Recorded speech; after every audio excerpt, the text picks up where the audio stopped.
नमस्कार। Government e market place में आपका स्वागत है। जैम उपलब्धता रिपोर्ट। जैम उपलब्धता रिपोर्ट और पिछले लेन देन सारांश। जैम ARPTS जैम पर खोजे गए उत्पादों या और सेवाओं की उपलब्धता स्थिति और मिलान प्रोडक्ट श्रेणियों के लिए पिछले लेन देन इतिहास को इंगित करता है। खरीदार अपनी आवश्यकता से मेल खाने वाले की पहचान करने के लिए श्रेणियों का पूर्वावलोकन कर सकते हैं। पिछले लेन देन का सारांश जहां भी उपलब्ध हो प्रदान किया जाएगा। जैम के बाहर बिड लगाकर आवश्यक वस्तुओं और सेवाओं की खरीद के लिए कॉम्पिटेंट अथॉरिटी द्वारा निर्णय लेने के लिए जैम ARPTS एक पूर्व आवश्यकता होगी और इसकी विशिष्ट आईडी को प्रस्तावित निविदा के साथ प्रकाशन पोर्टल पर प्रस्तुत करना आवश्यक होगा। gem.gov.in खोलें और लॉग इन पर क्लिक करें। यूजर आईडी कैप्चा टेक्स्ट दर्ज करें और सबमिट पर क्लिक करें। अपना पासवर्ड दर्ज करें और आगे बढ़ने के लिए यहां क्लिक करें। लॉग इन करने के बाद आगे बढ़ने के लिए डैशबोर्ड पर क्लिक करें।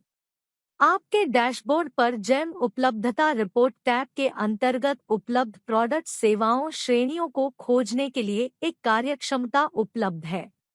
यदि आप मैन्युअल रूप से एकल या एकाधिक पंक्ति वस्तुओं की खोज करना चाहते हैं तो मैन्युअल रिपोर्ट बनाएं चुनें। मैनुअल रिपोर्ट टैब पर क्लिक करने पर आपको यहां रिपोर्ट का नाम दर्ज करना होगा। एक नई रिपोर्ट तैयार करने के लिए ड्रॉप डाउन से प्रोडक्ट सेवा का चयन करें और वांछित प्रोडक्ट सेवा श्रेणी स्पेसिफिकेशन के लिए खोजें।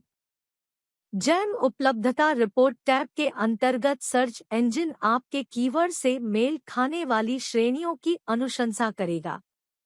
आप श्रेणियों का पूर्वावलोकन करके यह पहचान सकते हैं कि यह आपकी आवश्यकता से मेल खाती है या नहीं। यदि आप रेलेवेंट श्रेणी नहीं ढूंढ पा रहे हैं तो यहाँ क्लिक करें। यदि आपके खोज शब्दों पर आधारित सुझाव आपकी आवश्यकता को पूरा नहीं करते हैं तो अपने लिए प्रासंगिक विकल्प चुनें और आगे बढ़ने के लिए प्रमाणित करें चुनें। यदि यह एक बार की खरीद नहीं है और आप नई श्रेणी के निर्माण के लिए अनुरोध करना चाहते हैं तो यहाँ क्लिक करें। अनुरोध प्रबंधन आई फ्रेम में श्रेणी विवरण दर्ज करें। जमा करने पर आपको उसी के लिए अनुरोध आईडी प्राप्त होगी। यहाँ अनुरोध आईडी दर्ज करें। रिपोर्ट जनरेट करने के लिए यहाँ क्लिक करें। आप यहाँ क्लिक करके या मुख्य पृष्ठ पर वापस जाकर रिपोर्ट डाउनलोड कर सकते हैं। जेमआर्ट्स रिपोर्ट में निम्नलिखित विवरण उपलब्ध होंगे। रिपोर्ट आईडी, रिपोर्ट जनरेशन तिथि, पिछले लेनदेन सारांश, पीढ़ी की तारीख से रिपोर्ट की वैधता 30 दिन, खरीदार का नाम और संगठन का नाम, प्रोडक्ट या सेवा विवरण क्रेता द्वारा खोजें।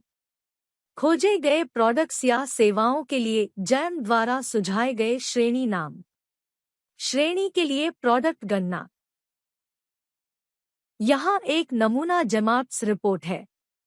एक खरीदार एक फाइल अपलोड करके एक बार में कई स्ट्रिंग्स खोज सकता है और सिस्टम व्यक्तिगत रूप से प्रत्येक स्ट्रिंग को खोजने के बजाय एकल उपलब्धता रिपोर्ट और पिछले लेनदेन सारांश उत्पन्न करेगा।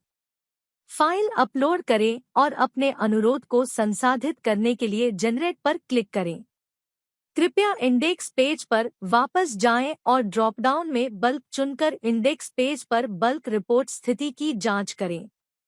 यदि रिपोर्ट जनरेट की जाती है तो यह जनरेटेड टैब के तहत इंडेक्स पेज पर दिखाई देगी। अन्यथा रिपोर्ट प्रसंस्करण ड्रॉपडाउन के अंतर्गत होगी। फाइल आकार के आधार पर रिपोर्ट तैयार करने में कुछ समय लगेगा। आप मैन्युअल और बल्क रिपोर्ट के बीच फिल्टर कर सकते हैं। प्रत्येक जैम उपलब्धता रिपोर्ट जैम ARPTS की एक विशिष्ट आईडी होगी और यह रिपोर्ट बनाने की तारीख से 30 दिनों के लिए वैध होगी। क्रेता एक जेम ARPTS आईडी का उपयोग करके CPPP पर केवल एक निविदा जारी करने में सक्षम होगा और CPPP पर निविदा जारी करने से पहले एक अद्वितीय और विशिष्ट जेम ARPTS आईडी प्रस्तुत करना आवश्यक होगा। उन मामलों के लिए एक नया जेम ARPTS सृजित किया जा सकता है जहां CPPP निविदा रद्द कर दी गई है, या यदि खरीदार एक CPPP निविदा में रिपोर्ट के सभी आइटमों की खरीद नहीं करता है। जेम ARPTS आईडी को CPPP पर मान्य किया जाएगा, जारी निविदा के खिलाफ संग्रहित किया जाएगा और निविदा विवरण और दस्तावेजों के साथ रिवर्स फीड के माध्यम से जेम के साथ साझा किया जाएगा। क्रेता के डैशबोर्ड पर एक सूचना दिखाई देगी कि वह जेम उपलब्धता रिपोर्ट टैब के अंतर्गत उपलब्ध उत्पादों सेवाओं श्रेणियों की जांच कर सकती है। धन्यवाद।